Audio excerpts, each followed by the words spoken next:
Benchmark, the voice of business. Presented by LMD.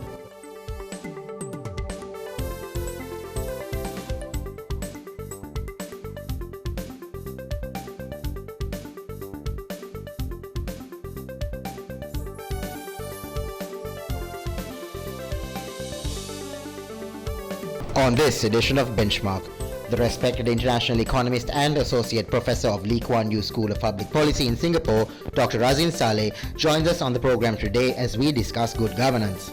Then, we bring you an overview of the Colombo Bourse and investor sentiment with market analyst and LMD columnist Hasitha Premratna. And wrapping up the show, Mihirana Dissanayake, country manager of TNS Lanka, discusses the verdict of TNS's nationwide survey on the Western Province Megapolis project. That's the lineup for Benchmark.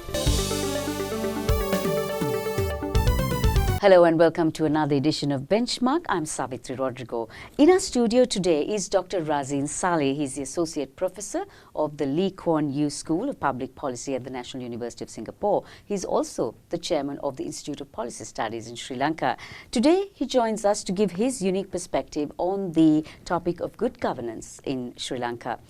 Good to have you on the show and welcome, Dr. Sally. Thank you. Pleasure to be here. If you look at Sri Lanka today from a post-war perspective, what is the progress we have made? I think some of it is predictable. Sri Lanka has clearly had a post-war bounce. So the economy is growing faster than it did during the war years, not by that much. But tourism, of course, has recovered, construction has recovered, there's been a lot of infrastructure improvements, particularly road building. So all of that has fed into growth. However, I think the crucial point to add is that this growth rests on very weak foundations because it's basically debt-fueled growth. In that sense, it's illusory. It's not sustainable for the long term. It's growth that's relied much more on domestic activities and the public sector and not on the private sector and exports and foreign investment. Now, if you look at many other countries, the real engines of growth and of productivity improvements, which is really about sustainable growth in the long term, have come from the private sector and have come from connections with the international economy and with more competition. In Sri Lanka, that's been the reverse. It's relied very much on the unproductive parts of the economy, the private sector and domestic sectors that are largely shielded from international competition. And it's been fueled on debt, which has become addictive. And more of that is in the form of foreign borrowings. That's why it's unsustainable. The current regime came into power on the promise of Yahapalana or good governance. Do you think that has been delivered? Well, a cynic might put it this way, that in terms of good governance, Sri Lanka is back to where it was before the Rajapaksas. So corruption is not as big time as it used to be. Things aren't as arbitrary as they used to be. But corruption, of course, continues. Nepotism continues. Mediocrity and incompetence continue. And this curse of perennial complacency that's always bedeviled Sri Lanka also continues. So if you call that good governance, then yes, Sri Lanka has good governance. Okay, what are the must-haves for good governance? I mean, it generally refers to public institutions, how they conduct public affairs and manage public resources. But really, what is compulsory? Well, again, let me put this bluntly. Why have things not really changed since regime change last year, especially on the economy? I would highlight four factors, and all of that relate centrally to governance. And this is the thing, one can't really talk about economic matters or an economic wish list by putting the politics to one side. You know, this is really very much about political economy. The first factor, I think, is this. The political class is essentially the same in Sri Lanka. It hasn't changed. there's been musical chairs around the cabinet table. And a new generation of clean, competent professionals, and they exist here. It's not that they've all gone abroad, has been sidelined. And that's, I think, been illustrated by government appointments last year. People like Harsha De Silva and Iran Wickramaratne weren't given the senior positions they should have been. Secondly, I think because the opposition didn't expect to take power anywhere near as soon as they did, they didn't come in with a plan. So there remains no credible plan for economic reform, besides general statements from the Prime Minister in particular about what needs to be done. Thirdly, there is no system in place for prioritizing actions and then implementing policies.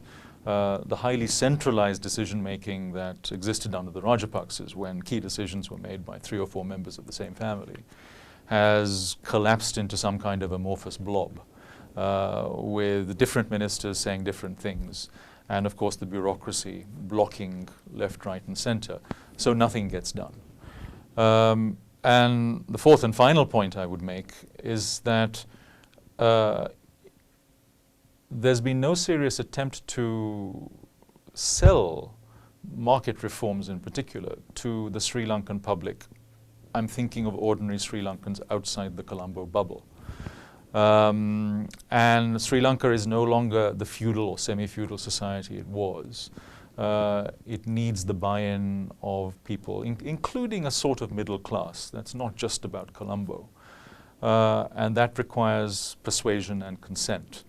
Now, there are many disadvantages of having cohabitation between a president from one party and a prime minister from another party, and of having an unwieldy national unity government. But a potential advantage is that one could combine some strengths of both sides, of the president and the prime minister, of the SLFP and the UNP, to, if you like, bake the cake and then present it in a way that gets the consent of the Sri Lankan people. But that attempt hasn't been made because all sides have been consumed with short-term tactical positioning and advantage.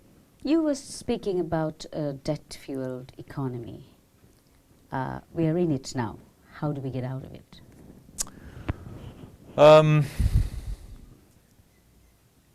Again, there is no quick fix because Sri Lanka has high levels of debt, particularly reliance on foreign commercial borrowings. It doesn't have the wherewithal to get out of it quickly. But a start has to be made with fiscal policy in particular. The watchword is macroeconomic stability, to use the jargon of economists.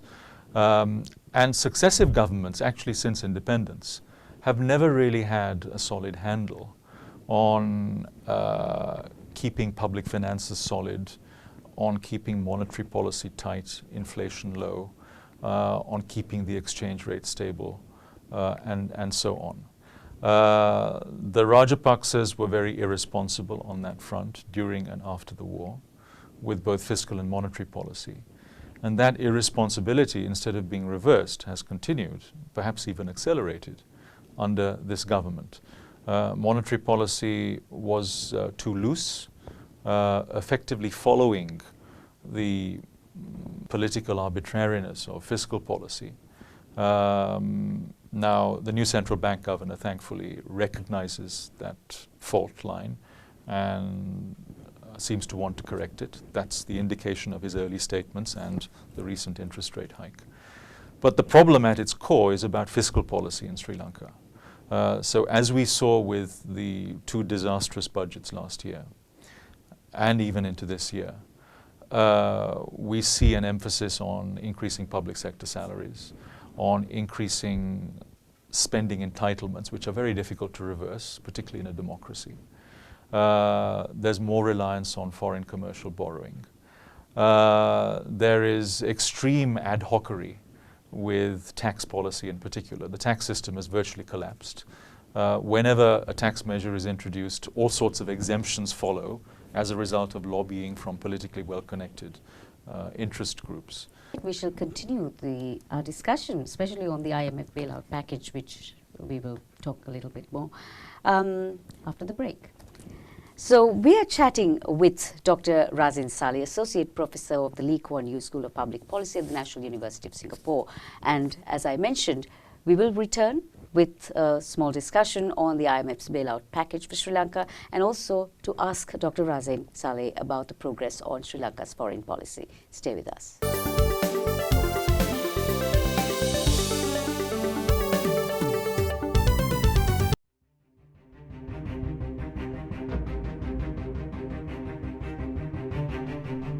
When we entered the industry in 1995, a new star was born as a fully owned subsidiary of People's Bank.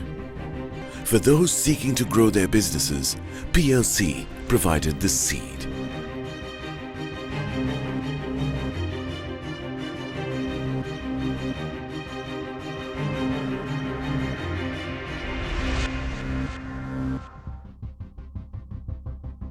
We are not only Sri Lanka's #1 leasing company, but also the largest non-banking financial institution. Welcome to a new dawn for the nation. Introducing People's Leasing and Finance, PLC.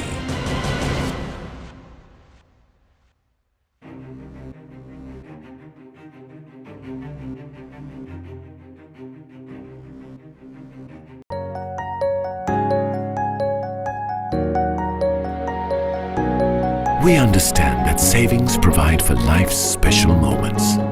That's why we were the first bank to introduce an incentivized savings scheme, Pathum Vimana. We changed how a nation felt about savings because we believe in banking beyond transactions. HNB, your partner in progress. In our studio today, continuing our discussion in the second half of Benchmark, is Associate Professor of the Lee Kuan Yew School of Public Policy at the National University of Singapore, and also the Chairman of the Institute of Policy Studies, Sri Lanka, Dr. Razeen Sally. Dr. Sally, there was one thing that I wanted to ask you before we move into the question on the IMF package. What are the main gaps that you see in Sri Lanka's economic policy?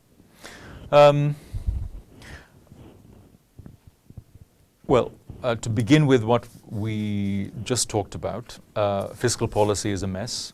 Monetary policy needs to be corrected. So that's, in other words, the basic foundations of macroeconomic stability are lacking. But beyond that, the domestic business climate is riddled with all sorts of complications.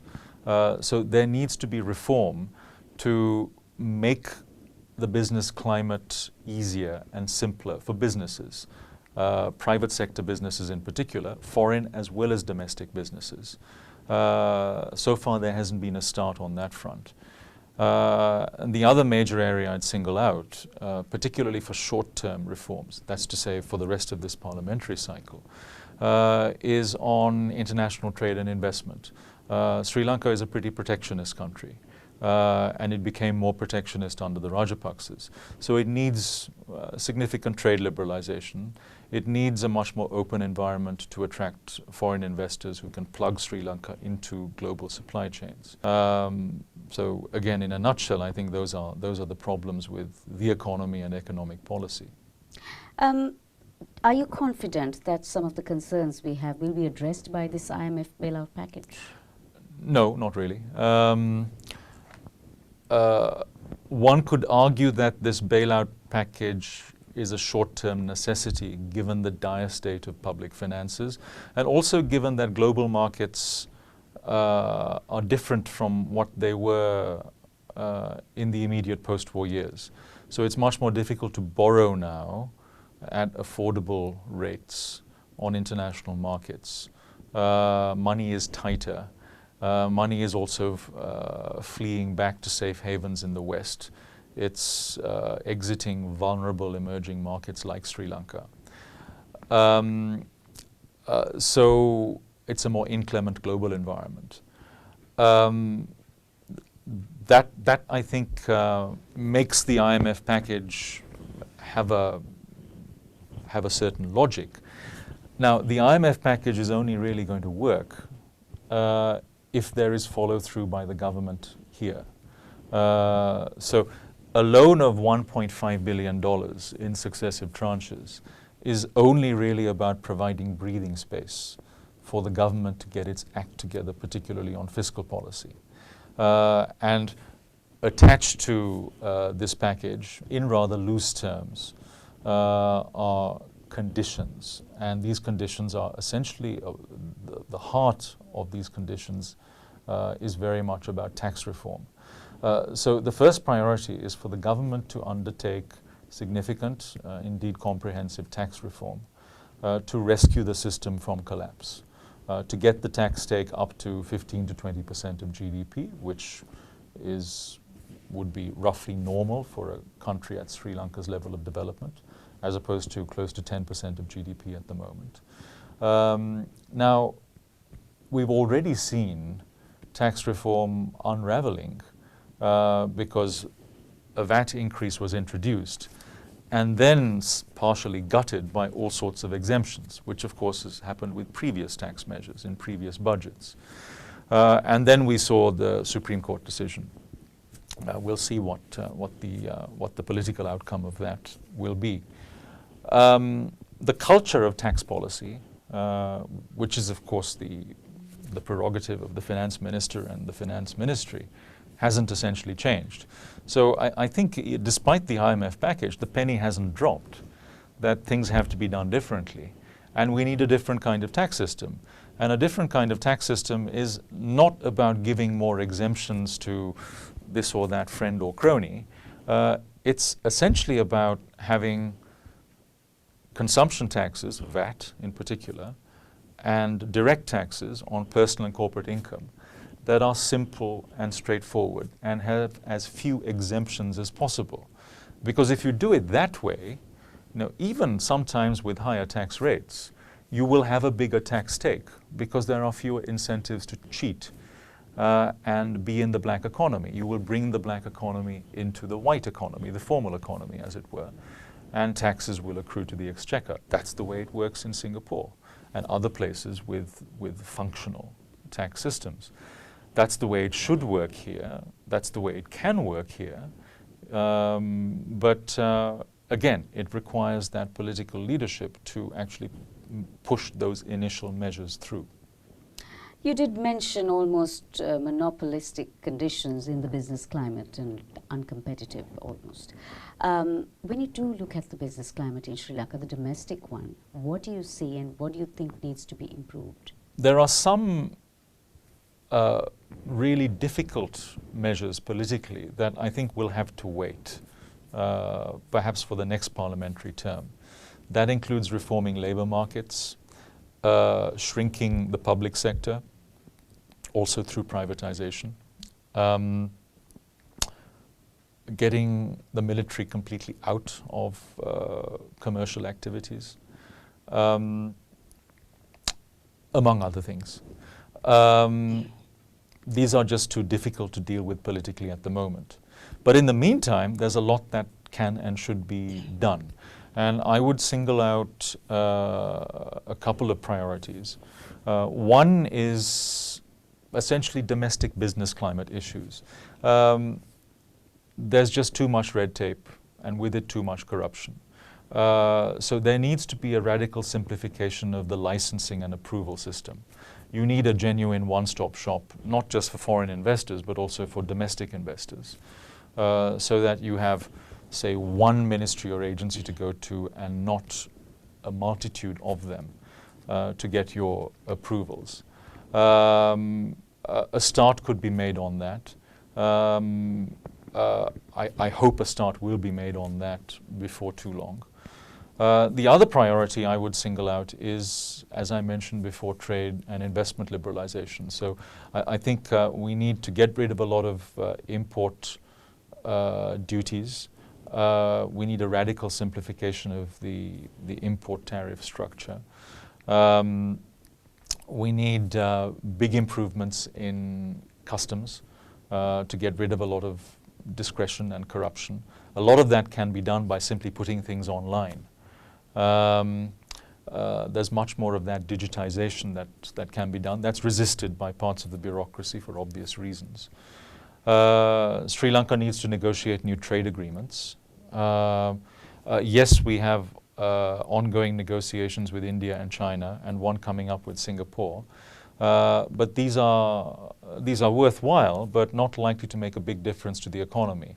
The two agreements that would make a bigger difference to the economy would be ambitious agreements with the European Union, also now separately with the United Kingdom, given that it's decided to leave the European Union, and the United States. And with the United States, there's already an agreement on the table, though not yet ratified, called the Trans-Pacific Partnership, which Sri Lanka could apply to join.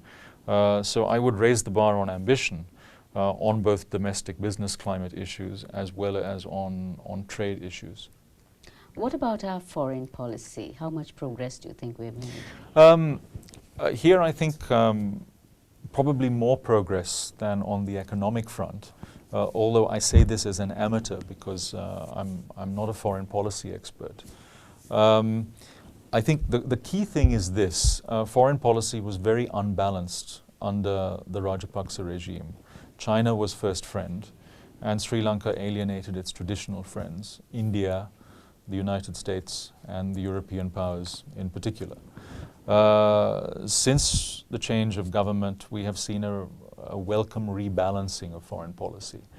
So yes, there has been intermittent tension in China with the Chinese that seems to have been evened out. It's important to keep the Chinese on friendly terms, not least because they have us over a barrel, as it were, with all the debt that's owed to them.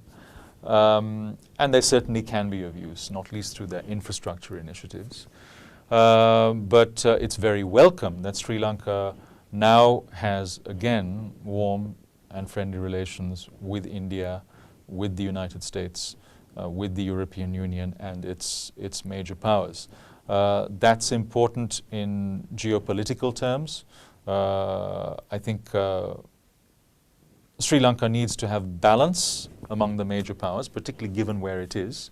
But also Sri Lanka as a democracy and an aspiring liberal democracy has civilizational friends, and they are India and the West much more than China. But also a balanced foreign policy can, if used rightly, deliver economic benefits, particularly in terms of investment from India and the West, in addition to investment from China. But the prerequisites of that, of course, are getting the domestic economic act together. This simply cannot be the preserve of foreign policy or economic diplomacy. That's just one condition, but there are more important other conditions to fulfill. Thank you very much, Dr. Sally. It's been great talking to you, very informative too. My pleasure. So we've been discussing various issues from law and order to economic policy to what we must do to have a well-governed country with Dr. Razeen Sally, Associate Professor of the Lee Kuan Yew School of Public Policy at the National University of Singapore. Shedding more light on more issues is Anushan Selvaraja on the other side.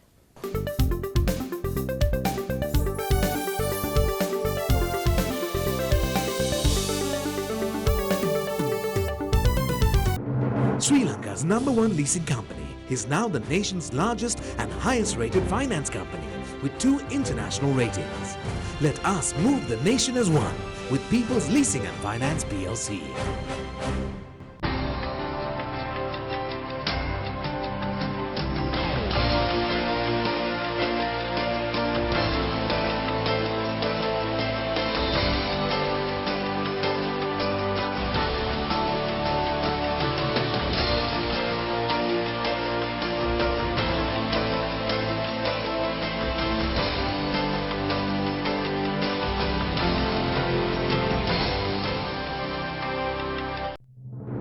Sri Lanka's #1 leasing company is now the nation's largest and highest rated finance company with 2 international ratings.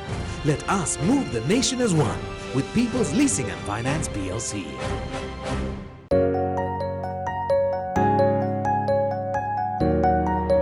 Nearly 60% of all businesses in our country are SMEs.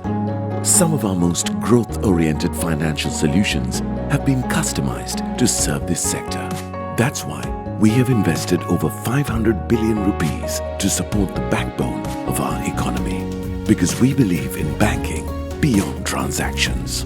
HNB, your partner in progress. Hello and welcome back to Benchmark. I'm Anushan Selvaraja. Now for a closer look at the latest on the bourse, joining me is market analyst and LMD columnist Hasida Premratna.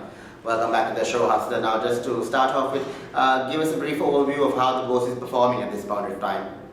Yeah, I think as expected, there have been sizable volatility in the market, especially due to the uncertainties that come from the global front as well as in the local market conditions. We've seen the index hanging around the 6,500 levels overall on average, but we've seen also the index moving towards 6,600 range at times and then coming down to about 6,400 level as well. So there is resistance whenever the stock is or the prices are moving up. And there's some profit taking coming in and some level of uncertainty that's coming in that brings down the index. And then whenever it keeps dropping, there is also resistance levels once again for the buyers to enter and accumulate good companies, good stocks at the right price level. So volatility has been kind of the order of the day, but having said that, it's been in a relatively narrow band, the volatility in the recent past compared to some of the high volatile bands that we've seen in the last 12 months. But broadly, I think the investors feel more confident than what they felt maybe 3-4 months ago, especially after the IMF funding came in and some of the new projects that are being currently discussed to kickstart, like the Port City project, etc. So the sentiment is turning towards more positive than negative, which is a good sign from a market point of view. Plus, we've seen foreign investors actively participating in the market, and we've seen about 35% of the market turnover on average represented by the foreigners. At times it has been somewhat higher as well. Now you just mentioned the global sphere. Now what are the warnings that we need to take heed of going forward? Yeah, on one side we've seen the European conditions being volatile due to the Brexit, and still we haven't seen too much positive developments post announcement, and in October there's supposed to be the official announcement of the Brexit, and it might take about another couple of years for things to go through and settle down. So that uncertainty will definitely continue in the global markets, and unlikely to be giving any sort of aggressive solutions at this point of time. On the other side, we've seen the US presidential elections coming, so Donald Trump coming out with various statements which have actually given uncertainty to the global markets time to time.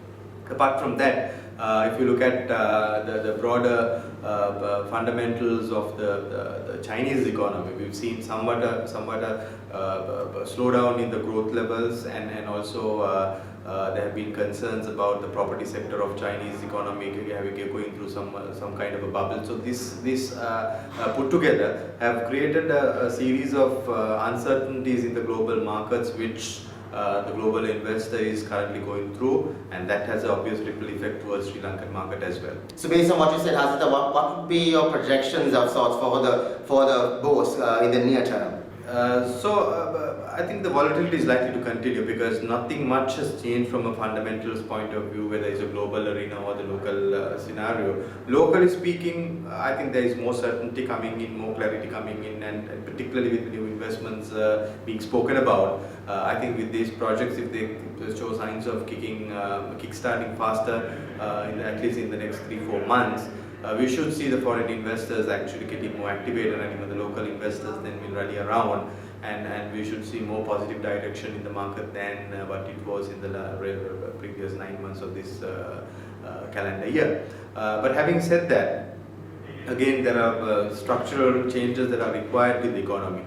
which I'm sure that the central bank and then the next budget will also try to address.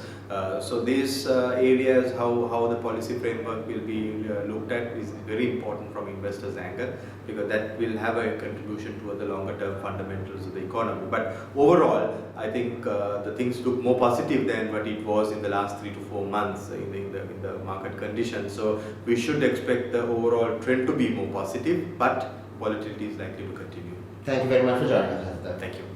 That was market analyst and LMB economist Hassan Premaratna. We'll be right back after a short commercial break. Stay tuned.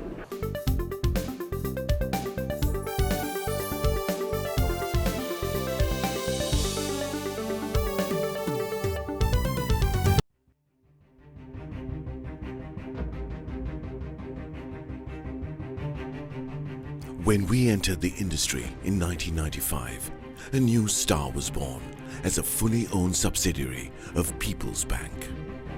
For those seeking to grow their businesses, PLC provided the seed.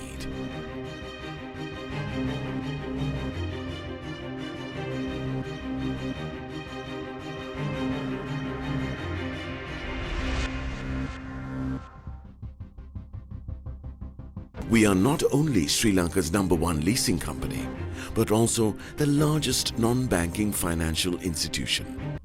Welcome to a new dawn for the nation. Introducing People's Leasing and Finance, PLC.